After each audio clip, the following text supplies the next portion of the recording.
यानंतर दिल्लीतून एक पुढची बातमी आहे। शरद पवार यांच्या घरी ईव्हीएम संदर्भात बैठक होणार आहे। काही वेळातच या बैठकीला सुरुवात होणार आहे। बैठकीमध्ये ईव्हीएम संदर्भात चर्चा होईल। सोबतच केंद्रीय निवडणूक आयोगामध्ये तक्रार दाखल करण्याबाबतही सविस्तर चर्चा होणार असल्याची माहिती आहे। या बैठकीसाठी खासदार धैर्यशील मोहिते पाटील, आमदार उत्तमराव जानकर, पराभूत उमेदवार दत्ता बहिरट दाखल झालेले आहेत। एक महत्त्वाची बातमी आपण बघतोय। शरद पवार यांच्या घरी बैठक होते आहे। ईव्हीएम विरोधात, ईव्हीएम संदर्भात ही बैठक होणार आहे। दिल्लीतल्या शरद पवार यांच्या घरी थोड्याच वेळामध्ये या बैठकीला सुरुवात होईल।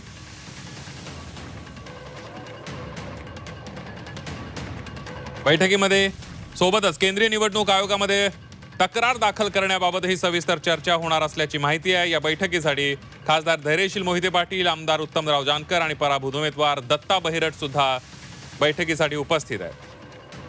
शरद पवार यांच्या दिल्लीतल्या निवासस्थानी ईव्हीएम संदर्भात ही बैठक होणार आहे।